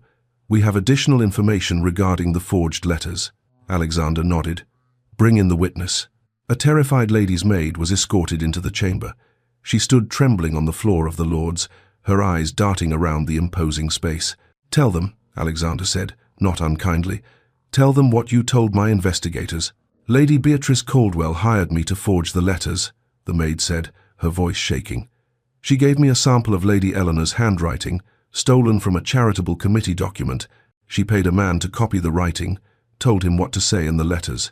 She said it had to be ready before Miss Charlotte's debut ball." Every head in the gallery turned toward Beatrice. She stood frozen, her face white as parchment, her perfect composure shattered, her scheme, her malicious plot, exposed before all of London. The whispers turned on her now, sharp and condemning. She tried to destroy Lady Eleanor. Out of jealousy. How utterly despicable. Beatrice's social death was instantaneous and complete. She fled the gallery, her sobs audible even as she ran. Alexander escorted Eleanor through the gauntlet of peers as they exited the chamber. Some bowed respectfully, acknowledging the future Duchess of Ashbourne. Others turned away in embarrassment, ashamed of the role they'd played in her persecution. In the privacy of Alexander's carriage, Eleanor finally allowed herself to break down. 18 years of pain, of holding herself together, of enduring it all, came pouring out in great, racking sobs. Alexander pulled her into his arms and held her as she wept, murmuring soft reassurances, stroking her hair. "Never again," he promised fiercely. "Never again will anyone make you feel less than you are. You are extraordinary, Eleanor, my Duchess, my love, and I will spend the rest of my life making certain you never doubt your worth again." As the carriage rolled toward Ashbourne House through streets already buzzing with news of the extraordinary session, Eleanor realized she was no longer society's cautionary tale. She was the Duke of Ashbourne's chosen bride, vindicated and valued and loved, and her story was finally her own to write. London exploded with gossip the moment news spread from the House of Lords. The same scandal sheets that had gleefully printed the forged letters now fell over themselves, printing retractions and apologies. Lady Eleanor Whitmore vindicated. Duke exposes 18-year injustice. The headlines grew more dramatic by the hour, each paper trying to outdo the others in their suddenly fervent defense of Eleanor's character. Families who had shunned Eleanor for years now desperately sought audiences with the future Duchess of Ashbourne. Flowers arrived by the cartload at Ashbourne House. Invitations poured in. Apology letters written on the finest stationery expressed shock and dismay that anyone could have believed such terrible lies. Eleanor received none of them for the first week. She remained sequestered at Ashbourne House, processing 18 years of vindication. The truth had set her free, but freedom after so long in chains required adjustment. She walked the gardens, sat in the library with Byron purring in her lap, and slowly, very slowly began to believe that this was real. Lady Beatrice Caldwell's fate was swift and merciless. Her father, the Earl of Thornbury, disowned her publicly in a statement printed in every major newspaper. Asterisk. The Earl wishes it known that his daughter's actions were undertaken without his knowledge or consent, and that she no longer represents the Caldwell family name. Asterisk. Beatrice was sent to a remote estate in the Scottish Highlands, barred from London society indefinitely. Some whispered she would never be allowed to return. "Do you want to press charges?" Alexander asked Eleanor one afternoon as they walked through the Ashbourne House gardens. "We have evidence of her crime. She could face prosecution." Eleanor was quiet for a long moment, considering. Part of her, the part that had suffered for so long, wanted justice, wanted Beatrice to face legal consequences for what she'd done. But a larger part simply wanted peace. "She's already destroyed," Eleanor said finally. "Her reputation is ruined, her family has cast her out, and she'll live in exile for the future. I won't add to that. I won't become her someone who inflicts pain because pain was inflicted on me." Alexander studied her face, then lifted her hand to kiss her knuckles. "You are extraordinary. You know that?" "I'm tired," Eleanor said honestly. "Tired of anger, of bitterness, of carrying the weight of other people's cruelty. I just want to be happy now." "Then happy you shall be," Alexander promised. Society noted the contrast, Eleanor's grace versus Beatrice's malice. It became yet another reason to praise the future Duchess and condemn the disgraced lady. 3 days before the wedding, Eleanor went alone to visit her mother's grave. The cemetery was quiet in the morning light, birdsong the only sound among the marble monuments. Eleanor stood before the headstone times, Lady Catherine Whitmore, beloved wife, and mother times, and felt the complicated tangle of emotions she always experienced here. Love, anger, grief, betrayal. "I'm getting married, Mother," Eleanor said aloud to the stone. "To the Duke of Ashbourne, Alexander. He's a good man, brilliant and kind and strong. He fought for me when I'd stopped fighting for myself." The grave offered no response, of course, but Eleanor continued anyway. "I've been vindicated. The whole truth came out about Lord Ashworth, about what really happened. James had the evidence all along. You made him hide it, made him swear to protect the family name instead of protecting me." Her voice cracked slightly. "I was so angry at you for so long, but I'm choosing to forgive you now. Not because you deserve it, you don't, not really, but because I deserve peace, and I can't have peace while carrying this anger." She knelt and placed white roses, Alexander's signature, at the base of the headstone. "I hope you would have been proud of who I became. I hope you would have been happy for me now. But even if you wouldn't have been, I'm happy. And that has to be enough." Eleanor walked away feeling lighter, as if she'd set down a burden she'd been carrying for far too long. The past no longer owned her. She was free. The wedding would take place at Westminster Abbey, Alexander had insisted. "Your wedding will be a public celebration," he'd said firmly when Eleanor suggested something smaller. "After years of public scorn, London will witness your triumph." Eleanor personally selected every name for the guest list. Those who had been kind during her years of exile, the few friends who hadn't abandoned her, the servants who'd treated her with genuine respect, the families who'd never whispered cruel gossip, all received prominent placement. Those who had been cruel received no invitation at all. Lady Hartwell, who had called Eleanor a wilted flower, found herself pointedly excluded. Her husband, a rising politician, lost a valuable connection to the Duke of Ashbourne's political influence. The snub was noted by everyone. Charlotte burst into Eleanor's sitting room one afternoon, her face glowing with excitement. "Aunt Eleanor, my debut ball was a success," Lady Pemberton said. I was the most graceful dancer she'd seen in years, and Lord Ashford's son has already asked Papa if he might call on me. Eleanor laughed, pulling her niece into an embrace. I'm so relieved, darling. I was worried the scandal would overshadow your evening. Are you joking? Alexander's defense of you made me the most interesting debutante of the season. Everyone wanted to meet the niece of the future Duchess of Ashbourne. Charlotte's expression turned serious. Aunt Eleanor, would you allow me to be your maid of honor? I know I'm young, but it would mean everything to me. Eleanor's eyes filled with tears. Oh, Charlotte, nothing would make me happier. They went shopping together on Bond Street, and Eleanor experienced the strange sensation of being treated with reverence rather than pity. Shopkeepers bowed and scraped, offered their finest goods, competed for the honor of serving the future Duchess. It's rather overwhelming, Eleanor confessed to Charlotte. It's what you deserve, Charlotte said firmly. Finally, Lady Margaret Hartfield had become an unexpected friend and ally. Alexander's widowed sister had been just 42, but she'd refused all pressure to remarry after her husband's death, choosing independence over security. I see in you a kindred spirit, Margaret told Eleanor over tea one afternoon. Another woman who refused to be diminished by society's expectations. You chose independence, Eleanor said. I had it thrust upon me. Did you? Or did you choose dignity over desperation? You could have accepted any number of unsuitable offers over the years, I'm sure. Men looking for a housekeeper or a nursemaid for their children, you refused to settle. Eleanor had never thought of it that way. I suppose I did. My brother has been lonely his entire adult life, Margaret confided. Oh, he's surrounded by people, of course, but truly lonely. You're the first woman who's made him genuinely happy. When he speaks of you, his whole face transforms. Eleanor's chest tightened with emotion. He's given me back myself. You've given him a future worth having, Margaret replied.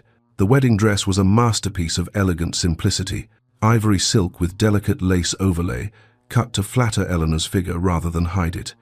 The off-shoulder design showed her graceful neck and shoulders to advantage. It was the dress of a woman, not a girl sophisticated and beautiful. Eleanor chose to wear her mother's pearls. It was a complicated choice, laden with meaning, but they represented her family legacy, her history, the woman she'd become despite everything. At the final fitting, as the modiste pinned the hem, Eleanor studied her reflection in the mirror. She looked radiant, confident, transformed not into someone else, but into the fullest version of herself. The modiste, an elderly Frenchwoman who had served Eleanor's mother years ago, wiped away tears. Lady Eleanor, she said softly, you look as your mother should have seen you, triumphant. The apology parade began in earnest the week before the wedding. Former acquaintances called at Ashbourne House, offering awkward explanations and desperate regrets. Eleanor received them with perfect courtesy, accepted their apologies with grace, but did not forget. Lady Pemberton arrived with an enormous bouquet and profuse regrets about her comment at the Pemberton ball. My dear Lady Eleanor, I cannot express how deeply I regret any offence I may have caused. I was simply surprised by the Duke's attentions. I meant nothing unkind, I assure you. I appreciate your kind words, Lady Pemberton, Eleanor said evenly.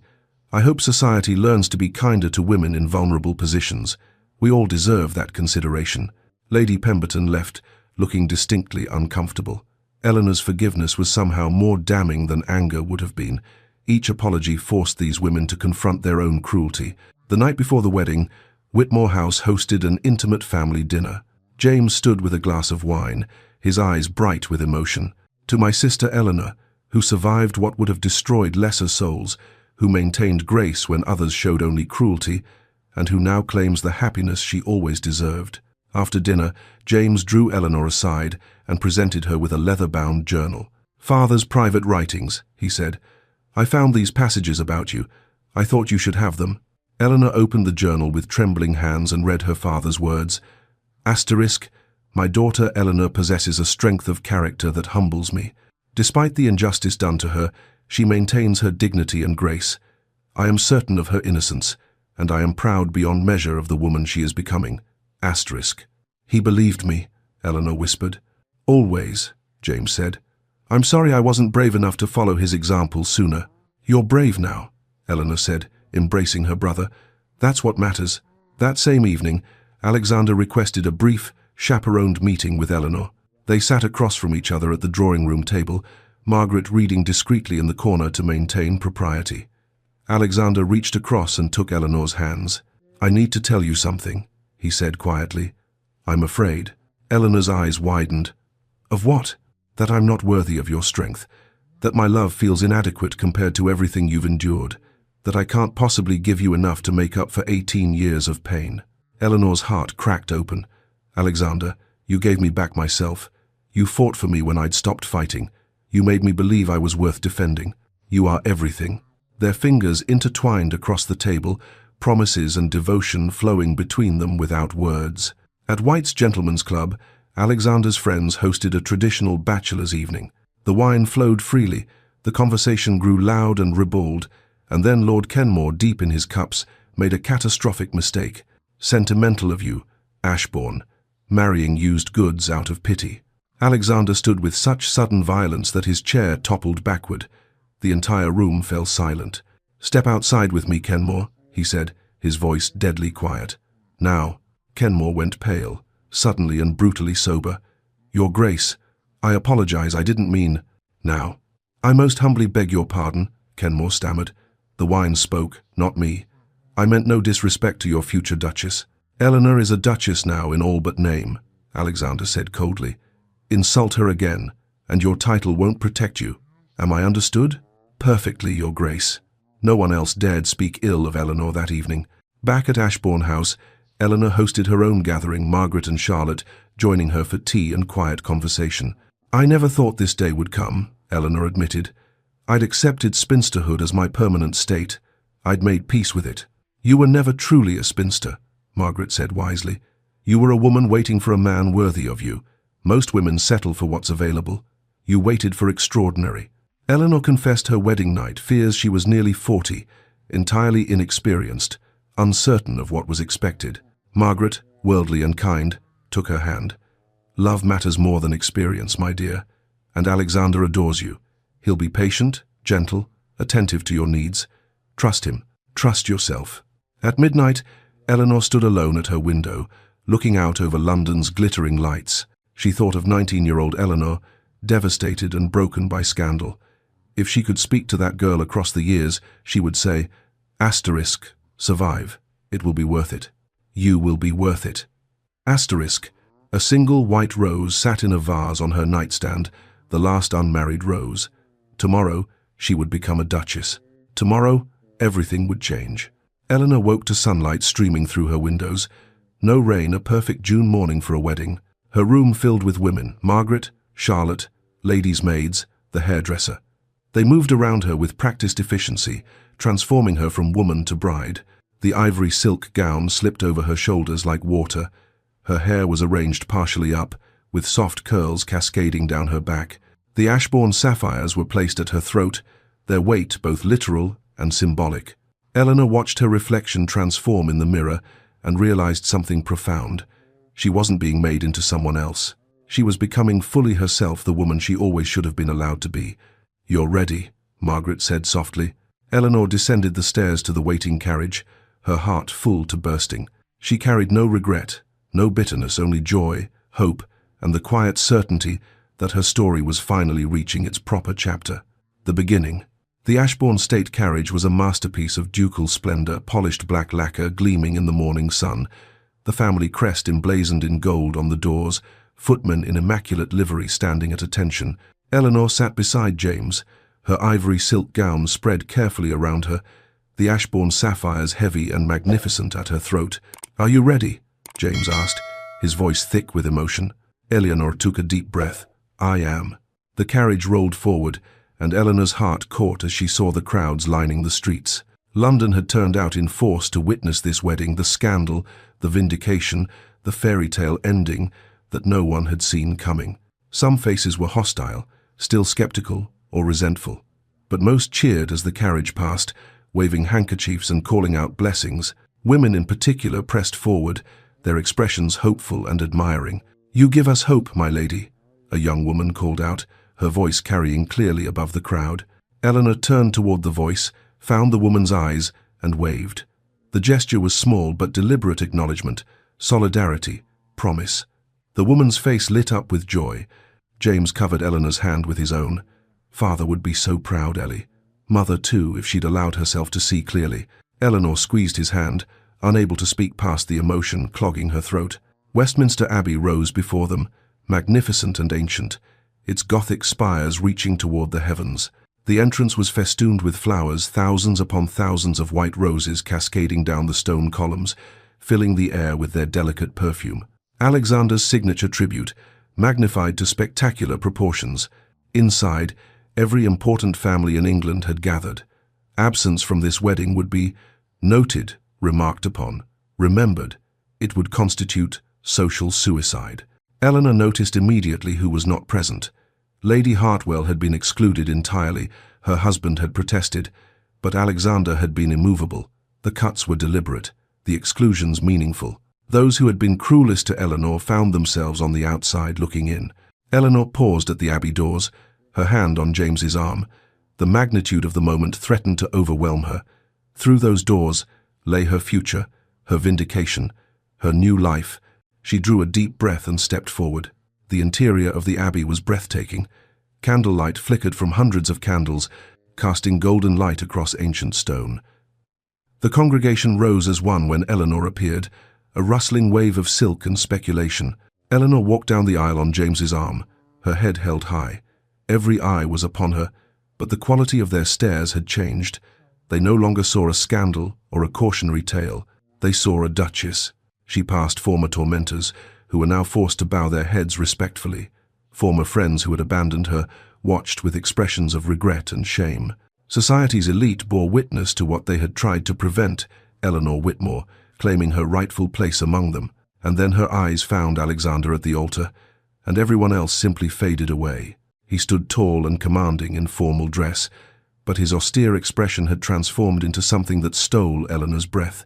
Pure joy radiated from his face, wonder, love so profound it seemed to fill the entire abbey. As James placed Eleanor's hand in Alexander's, the Duke leaned close and whispered for her ears alone. "You are radiant. I am happy," Eleanor whispered back, and she realized with sudden clarity that happiness, not vindication, not revenge, but this simple, genuine joy, was her true triumph. The Archbishop of Canterbury began the ceremony, his voice resonant with authority. The traditional vows were spoken, ancient words binding them together before God and society. When prompted to take Eleanor as his wife, Alexander's voice rang clear. "I do." Then he added, unauthorized and unexpected, "I pledge to defend your honor as fiercely as I treasure your heart." Shocked murmurs rippled through the congregation. One did not deviate from the prescribed ceremony, but Eleanor's eyes filled with tears, and when her turn came, she met Alexander's gaze steadily. "I do," she said firmly. "I pledge to stand beside you, never behind you, as your equal." The murmurs grew louder. Both bride and groom were declaring publicly that this marriage would be a partnership radical for an era when wives were expected to be subordinate. Alexander's smile was brilliant. "I now pronounce you husband and wife," the Archbishop intoned. Alexander cupped Eleanor's face gently in his hands and kissed her. Not the chaste brush of lips expected at a formal wedding, but a real kiss, restrained yet passionate, tender yet possessive. It lingered longer than strictly proper, and Eleanor felt herself melt into it, felt 18 years of loneliness dissolve in that single perfect moment. He was claiming her before all of London, and she was claiming him right back.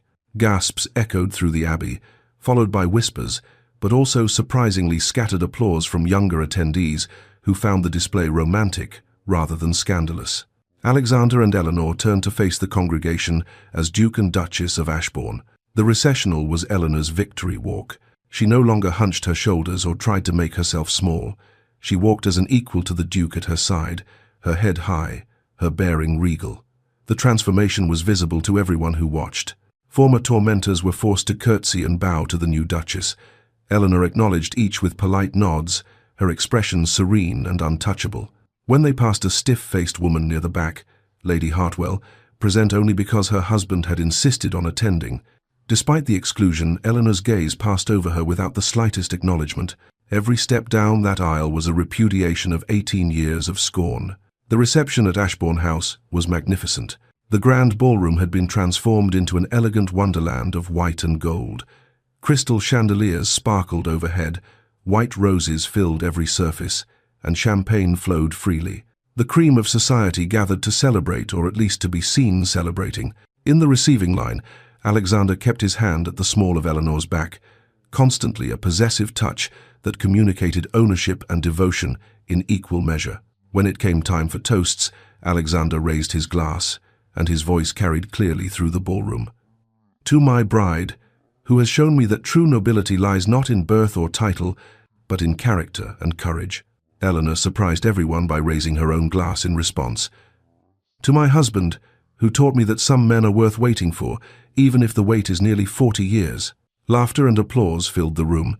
The Duchess of Ashbourne had wit to match her newfound status. The first dance was a waltz, just as it had been at the Pemberton ball where they'd first met. "Do you remember?" Alexander asked as they moved across the floor. "Every moment," Eleanor replied. "I was terrified and confused and certain you were playing some cruel jest." "I knew then I would marry you," he said, his grey eyes intent on hers. "I simply had to convince you." "I was falling in love that first night," Eleanor confessed, "but I couldn't let myself believe it was real." Alexander drew her fractionally closer. "Believe it now." He danced 3 waltzes in succession with Eleanor alone, breaking every rule of etiquette but establishing beyond doubt his devotion to his new duchess. The speeches began. James stood, emotional but steady. 18 years ago, I failed to defend my sister when she needed me most. I will carry that regret always. But today, I celebrate the man who was brave enough to be what I should have been, her champion, her defender, her partner. Alexander, thank you for being the man Eleanor always deserved." Lady Margaret stood next. The Hartfield women are known for being formidable, independent, and utterly unwilling to compromise who we are for society's approval. Today, I welcome another such woman into our family. Eleanor, you are already the sister of my heart. Charlotte's speech brought tears to many eyes.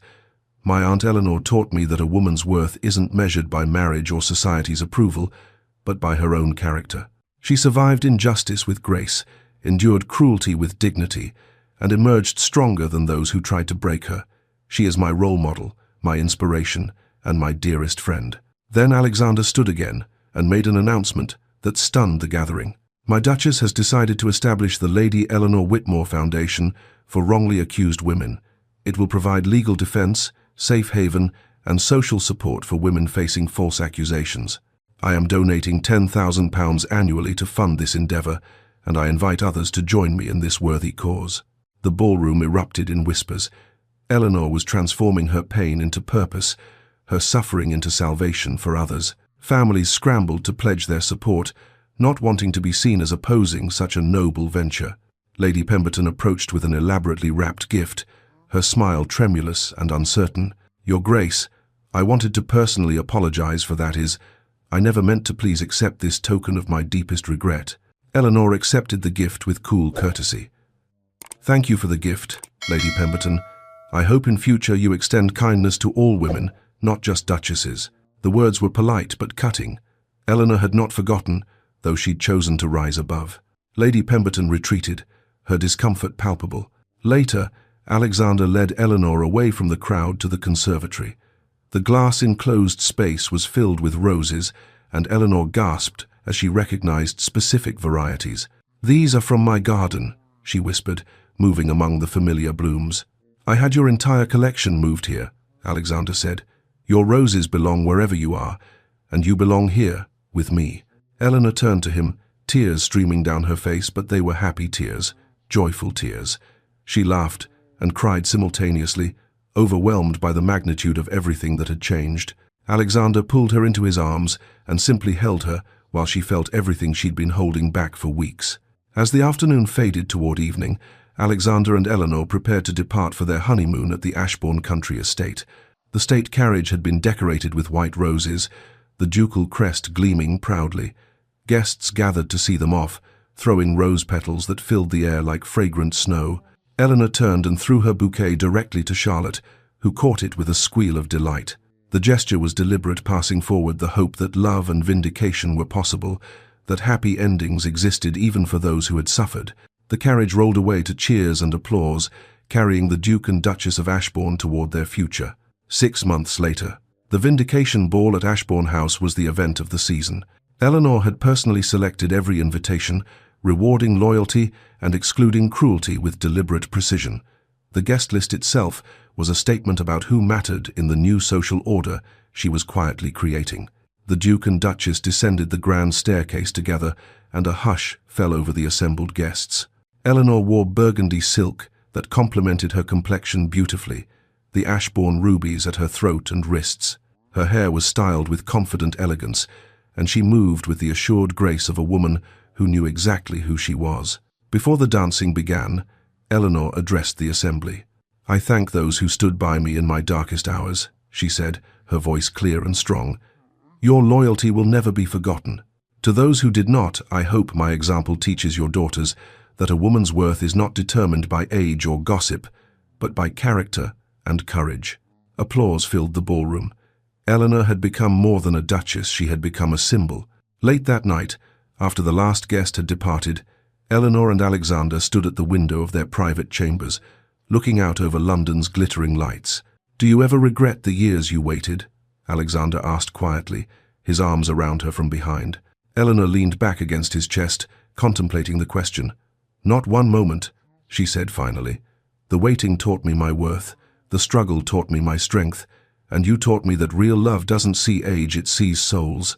"They said you were too old," Alexander murmured against her hair. Eleanor smiled, turning in his arms to face him. "I was exactly the right age, old enough to know my worth, brave enough to demand it, and wise enough to recognize real love when it fought for me." Alexander kissed her then, tender and thorough, and Eleanor thought of 19-year-old Eleanor, broken and devastated. She sent a silent message across the years. It was worth it. Every moment of pain, every year of struggle, it led to this. To him, to happiness. They stood together at the window, silhouetted against the London skyline, the Duke of Ashbourne and his Duchess, equal partners in a marriage built on respect, passion, and hard-won triumph. They had proven that true love and justice could prevail over society's cruelest judgments, that it was never, ever too late for a woman to reclaim her story, rewrite her ending, and claim the happiness that had always been her birthright. Eleanor was no longer society's cautionary tale. She was the Duchess of Ashbourne, beloved wife, champion of the wrongly accused, and living proof that the best revenge is a life magnificently lived. Thank you so much for joining Eleanor and Alexander on their incredible journey from mockery to triumph, from loneliness to love. If Eleanor's story touched your heart, please show your support by hitting that like button. It truly helps this channel grow and allows us to bring you more inspiring stories of courage, redemption, and love that defies all odds. Don't forget to subscribe and ring that notification bell so you never miss our next tale of resilience and romance. I'd love to hear from you in the comments below. What was your favorite moment in Eleanor's story? Which scene moved you to tears? Do you believe it's never too old to find true love? Share your thoughts. I read every single comment and love connecting with you. If you loved this story, check out these recommendations next. Thank you for being part of this beautiful community where we celebrate stories of women who refuse to be diminished, who reclaim their power, and who prove that the best chapters of life can come when we least expect them. Remember, your worth is not determined by age, by society's opinions, or by past pain. You are never too old, never too late, never too anything to claim the happiness you deserve. Until our next story, stay strong, stay hopeful, and never stop believing in second chances. With love, HistoricalRomance Stories, because every woman deserves her happily ever after.